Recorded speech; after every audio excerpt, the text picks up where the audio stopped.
Hi, welcome to day 129 of the Bible 365 Challenge.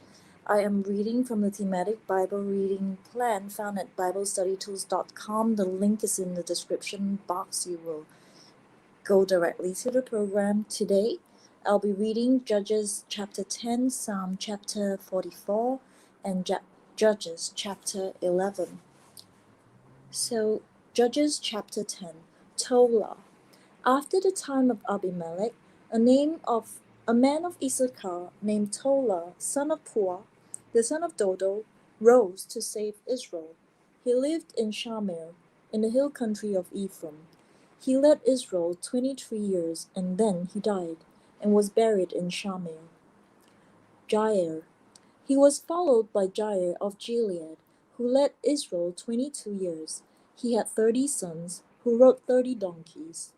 They controlled 30 towns of Gilead, which to this day are called Havoth Jair. When Jair died, he was buried in Carmel. Jephthah. Again the Israelites did evil in the eyes of the Lord. They served the Baals and the Ashtoreth, and the gods of Aram, the gods of Sidon, the gods of Moab, the gods of Ammonites, and the gods of the Philistines. And because the Israelites forsook the Lord and no longer served him, he became angry with them. He sold them into the hands of the Philistines and the Ammonites, who that year shattered and crushed them. For 18 years they oppressed all the Israelites on the east side of the Jordan in Gilead, the land of the Amorites. The Ammonites also crossed the Jordan to fight against Judah, Benjamin, and Ephraim. Israel was in great distress. Then the Israelites cried out to the Lord, "We have sinned against you, forsaking our God and serving the Baals."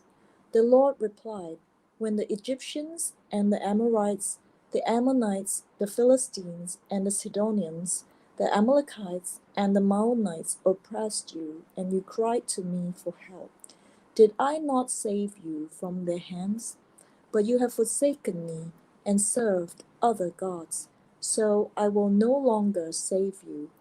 Go and cry out to the Lord gods you have chosen. Let them save you when you are in trouble."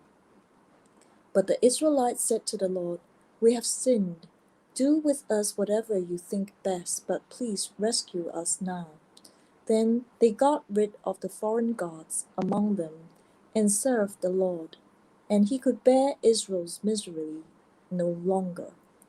When the Ammonites were called to arms and camped in Gilead, the Israelites assembled and camped at Mizpah. The leaders of the people of Gilead said to each other, "Whoever will take the lead in attacking the Ammonites will be head over all who live in Gilead." Psalm chapter 44. For the director of music of the sons of Korah, a maskil. We have heard it with our ears, O God. Our ancestors have told us what you did in their days, in days long ago. With your hand you drove out the nations and planted our ancestors. You crushed the peoples and made our ancestors flourish.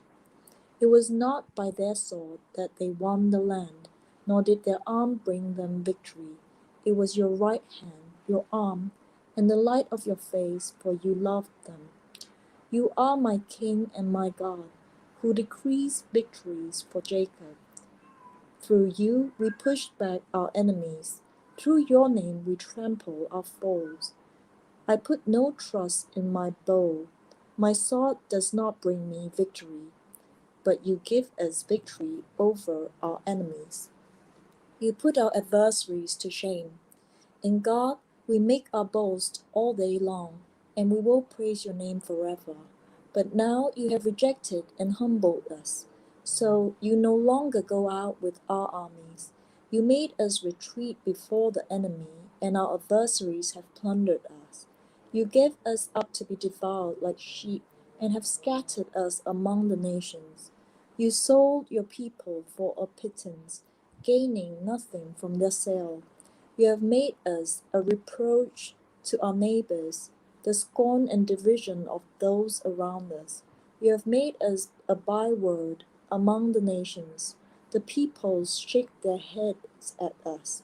I live in disgrace all day long, and my face is covered with shame at the taunts of those who reproach and revile me, because of the enemy who is bent on revenge. All this came upon us, though we had not forgotten you, we had not been false to your covenant. Our hearts had not turned back, our feet had not strayed from your path, but you crushed us and made us a haunt for jackals. You covered us over with deep darkness. If we had forgotten the name of our God, or spread out our hands to a foreign God, would not God have discovered it, since he knows the secrets of the heart? Yet for your sake we face death all day long. We are considered as sheep to be slaughtered. Awake, Lord, why do you sleep? Rouse yourself, do not reject us forever. Why do you hide your face and forget our misery and oppression? We are brought down to the dust. Our bodies cling to the ground. Rise up and help us. Rescue us because of your unfailing love. Judges chapter 11.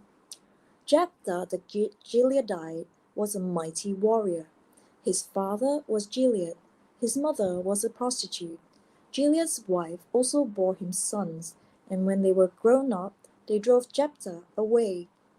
You are not going to get any inheritance in our family, they said, because you are the son of another woman.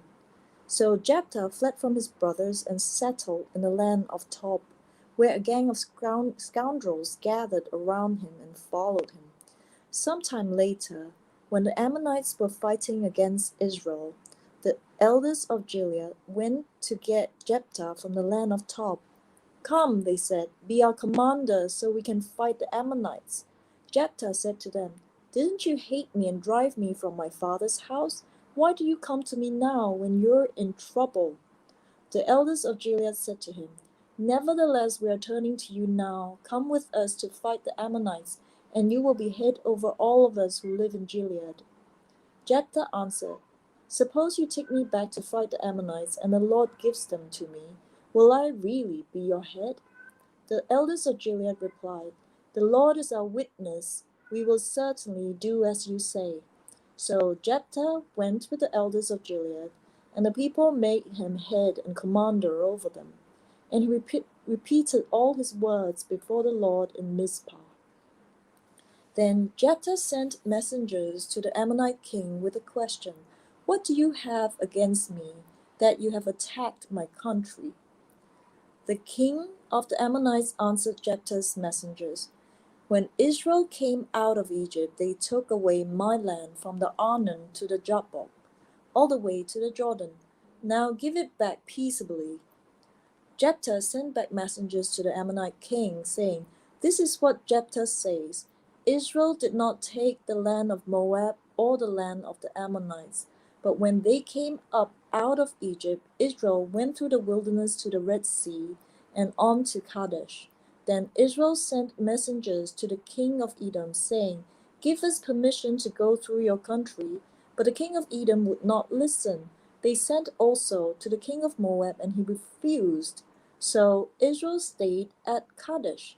Next they traveled through the wilderness, skirted the lands of Edom and Moab, passed along the eastern side of the country of Moab, and camped on the other side of the Arnon. They did not enter the territory of Moab, for the Arnon was its border.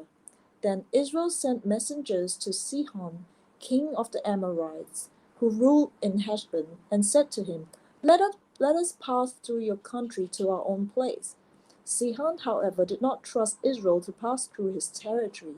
He mustered all his troops and encamped at Jahaz and fought with Israel. Then the Lord, the God of Israel, gave Sihon and his whole army into Israel's hands, and they defeated them.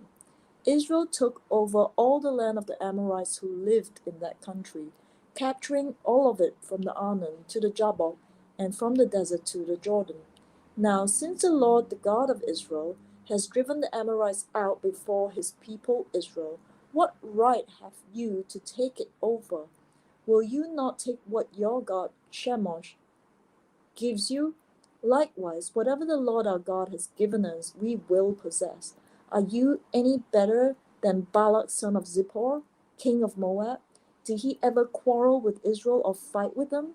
For 300 years, Israel occupied Heshbon, Aroer, the surrounding settlements, and all the towns along Arnon.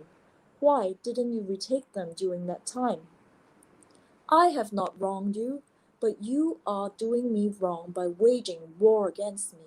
Let the Lord the judge decide the dispute this day between the Israelites and the Ammonites. The king of Ammon, however, paid no attention to the message Jephthah sent him.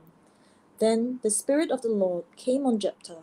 He crossed Gilead and Manasseh, passed through Mizpah of Gilead, and from there he advanced against the Ammonites.